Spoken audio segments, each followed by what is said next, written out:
I know I'm going to be right about this, and that's why I'm a little bit fearful.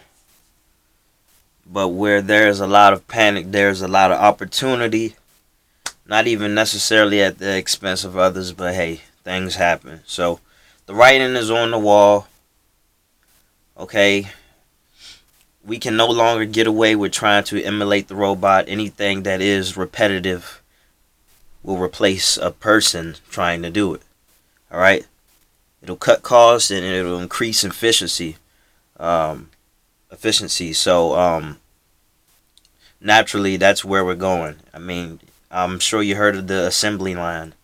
At one point, the assembly line was I take something and I pass it to you. You pass it to the next person. All right. So then, when you find a way to automate that, hey, well, guess what, humans, we don't need you around anymore. All right. So when I think about the working world, and everybody used to consider working for yourself risky, but now it seems like you chasing the stability is the risky thing. Rocking yourself to sleep thinking you have stability, and they take it away from you, or in the future you don't have any pension to rely on, or what have you. Anything that requires you to bet on somebody else's word is pretty much very much detrimental. Detrimental.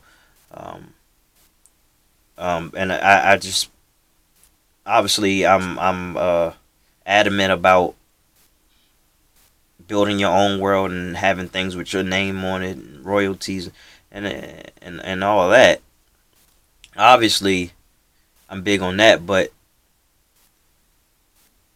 if you're going to be a part of the working world, working for somebody else, it's got to be a job where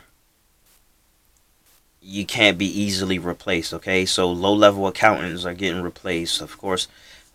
Cashiers, and so very soon it'll be delivery drivers. Like everybody, people are kind of excited about cars driving themselves. I mean, like, until it replaces your job, and all of a sudden, uh, people want to ride with the self driving car, so you don't have to be awkward around anybody, and you don't have to give a tip.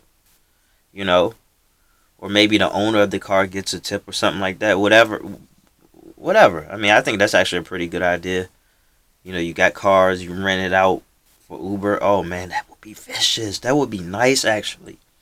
But bad for people who would have to just rely on, like, things like that.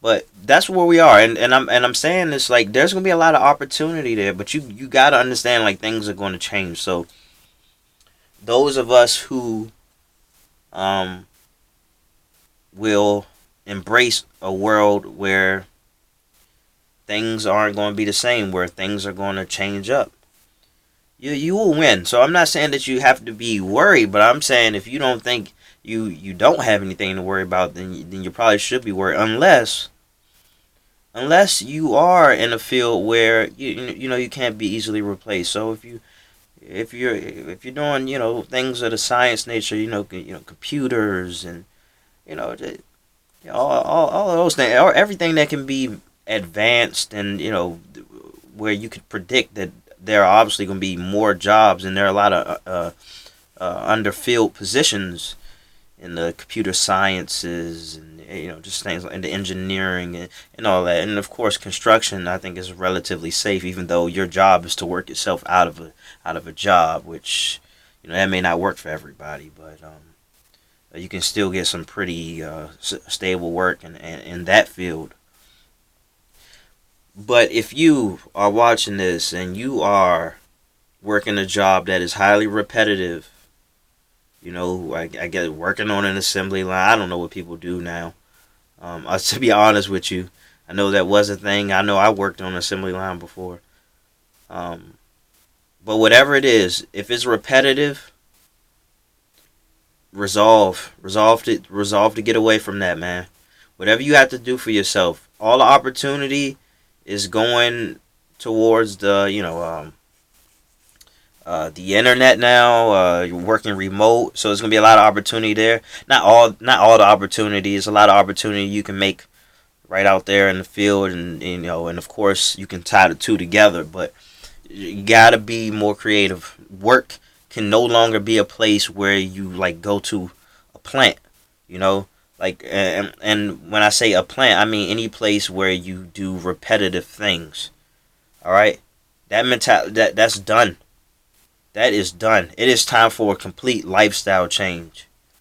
All right, and I'm only saying this because like I don't want to hear the stories of people who were just so hardworking. They wanted to do the right thing. They want to take care of their kids, but they found themselves in a working society that no longer embraces,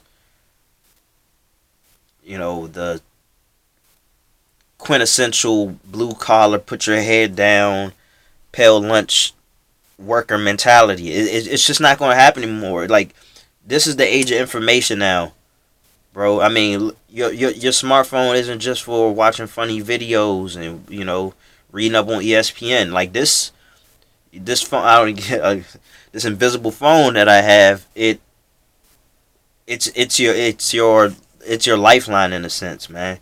And not just because you can't go a day without scrolling, or just you can't go a second without checking the whatever notification you got. Not because of that, but because it can actually save your life. Not just take it over, it can actually save your life. It's a powerful tool. Trust me. Any tool that you can use to connect with other people is powerful. Alright, and this is the most powerful one. We ain't sending ravens, we ain't sending pigeons.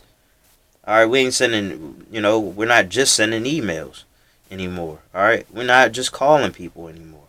Alright, so it's a powerful tool, and it's something that you can use to your advantage.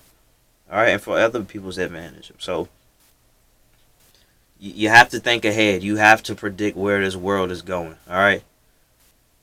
So, if you're in a position where you are easily replaceable, you know how your foundation is. Alright?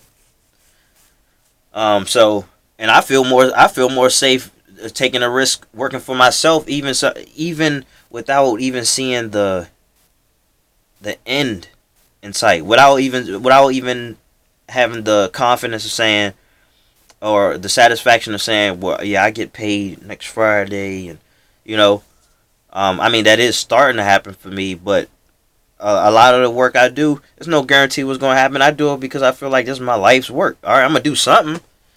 All right, so it's not necessarily all about the money, but you don't want to get caught in a position where you don't have the skills. I mean, to pay the bills. I mean, because a lot of the jobs, that people use to get on their feet. A starter job, a rehabilitation job, you out of jail and things like that. A lot of those jobs were just like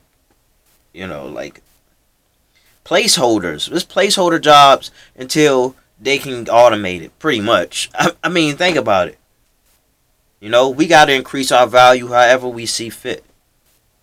Okay? So it always starts here. We got to increase our value. All right? We know what we need to do. You want to do this particular thing, learn more about it. All right? Make yourself obsessed with it. Obsession can save your life, man. And I think that a lot of people may actually benefit from having that shake up, because maybe for the first time in a long time, they have to rely on their creativity and not just what they can do with their body. So it's a different type of labor. It's this mental, emotional labor, this creative labor. It's a different thing, man, but it can go hand in hand with what's going on with the body. It's just if the body leads first, is a different effect as opposed to starting here. And then the body catches up and all, but just things like that, and that's where we are. But that's it. That's all I want to speak on right now. Always think ahead, think a few moves ahead, play chess, stay in your journals, meditate. Always have a vision. Don't let everybody else speak for you. Don't let everybody else speak for you. All right, don't let everybody else, guide you this way, that way, or whatever. Speak for yourself first. You set the precedent. You set the tempo. And that's it. Thank you.